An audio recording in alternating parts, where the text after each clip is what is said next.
Hi everyone, thank you for watching, thank you for listening. This is of course Andrew. Sunday, May 25th, 2014 is the date, and I want to go over X-Men, Days of Future Past. I went and recently saw that film Friday night, absolutely loved it, highly recommended. There are going to be some spoiler alerts for this video, so if you haven't seen it, click out of this video, go see it, and then rewatch this video so you can get my opinion on it. But I'm a moviegoer. I go once a week, pretty much every week. It just gives me something to do. And I went and saw X-Men Days of Future Past and realized that a lot of things that film goes over is the kind of stuff that actually goes on now here during modern times. It's just X-Men sort of gives it a fictitious twist to it. Now, let me go ahead and just explain the film. And this essentially kind of goes into explaining the whole series as well. So, you have different sides to this saga.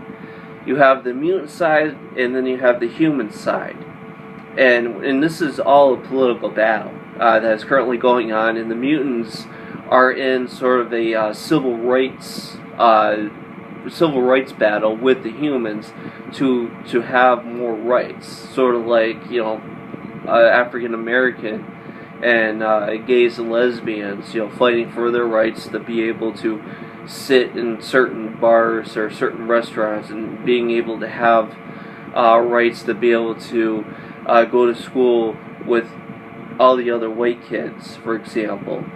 Things like that. This is a civil war, or a civil rights movement that the mutants are undergoing against the humans that are prejudiced against them, because the humans believe that the mutants are a danger to them. They're kind of like the fictitious enemy that the government perpetuates, such as the war on terrorism, or terrorism in general, or communism, or whatever. So you have different subgroups within these groups, these two main groups, and of course you could also equate this to Democrat and Republican as well. But anyway, I digress. You can the mutants have basically subgroups. You have a certain group of mutants that want to go out and kill off humanity. They want to destroy humanity, and so that way only mutants can survive and thrive in the world as we live in today. And then there's this other segment of mutants that actually want to coexist with humanity, and they want to have their rights recognized, and so on and so forth. And it's the same thing with humanity. You have a certain group that want to destroy mutants, and you got a certain group that are sort of, we'll coexist with these guys. It really doesn't matter to us. So what happens in this film is you have Trask Industries. And Trask Industries, which is actually a very important thing to look into, is X-Men's version of DARPA. And what they do, or they have this project they're working on, and it's to build autonomous robots that would think for themselves, and they would go out and eradicate mutants. Well, throughout the movie, we learn that it's not just the mutants they're eradicating; they're actually eradicating humans as well. So basically, creating this whole apocalypse. And of course, Wolverine, his character, he goes back in time, his consciousness goes back in time into his younger body, and he goes and finds Professor X, and then they go break Magneto out of prison because Magneto is connected with the JFK shooting, and it kind of goes all different directions from there. But their plan is to stop one of the other mutants from killing the professor, who is the founder of Trask Industries, or at least the founder of the particular project they're undergoing in the elimination of mutants. And there's this one scene where the professor of Trask Industries is selling this project to Congress, and Congress is saying, look, we can't do this. We absolutely cannot do this, because if we do this, we risk hurting American citizens.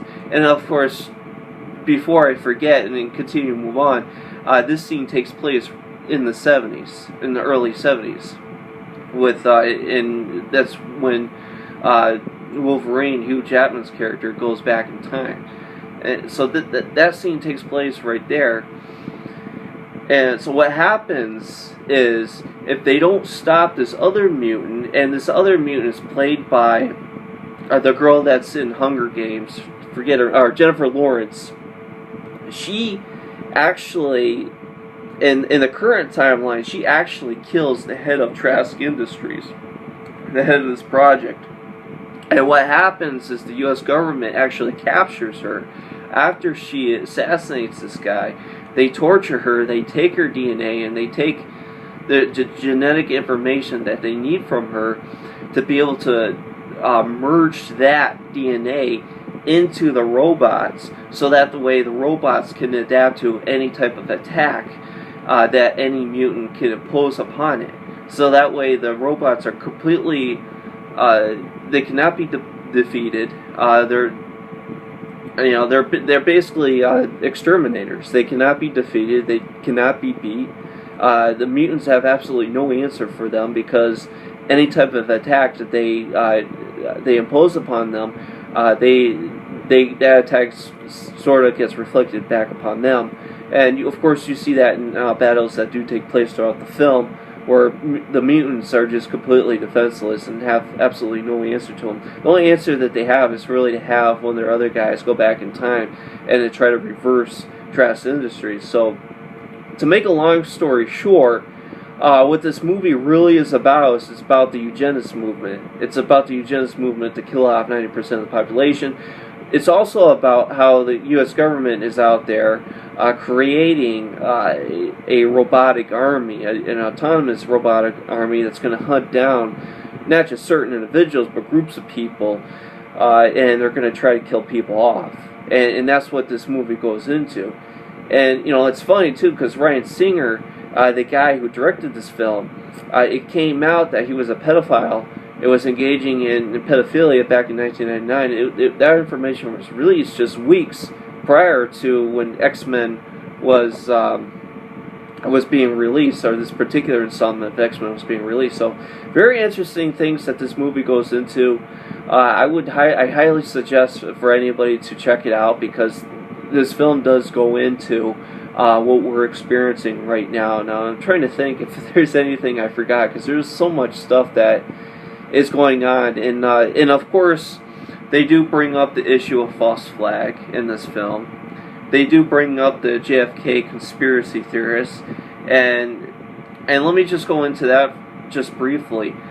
So Magneto was played by Ian McKellen. He's also played by another character, because there's a younger version of Magneto, there's an older version of Magneto, there's the Magneto back in the 70s, and there's the Magneto back in current times.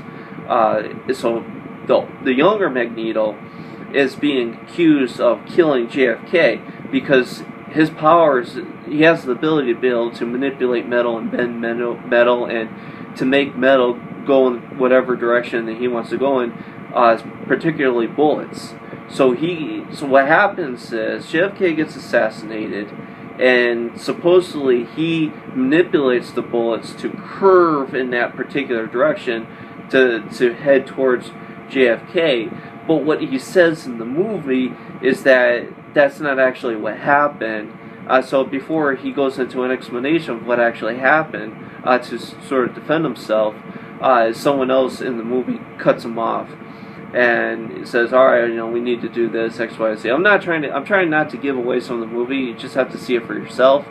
But they bring up the JFK conspiracy. They bring up the idea of false flags happening. The idea of, well, you have this individual who's the head of Trask Industries, and you have the mutant that shoots him, kills him. Well, there's your false flag right there, because then they have an excuse to eliminate the mutant race. And it's funny, because earlier in the X-Men installments, the first film or two, they bring up the fact that Magneto has had personal experience of being in a Nazi concentration camp. And as a matter of fact, you don't see it in this film, but you've seen it in previous films, the first, second, and third, where he actually has the numbers on his arms, same numbers that they, take a scanner, they scan it, and they find out who you are as a prisoner of a particular camp. It is shown in the first film that he actually is in prison in Auschwitz, and that's actually when he first discovered that he has this ability to manipulate metal.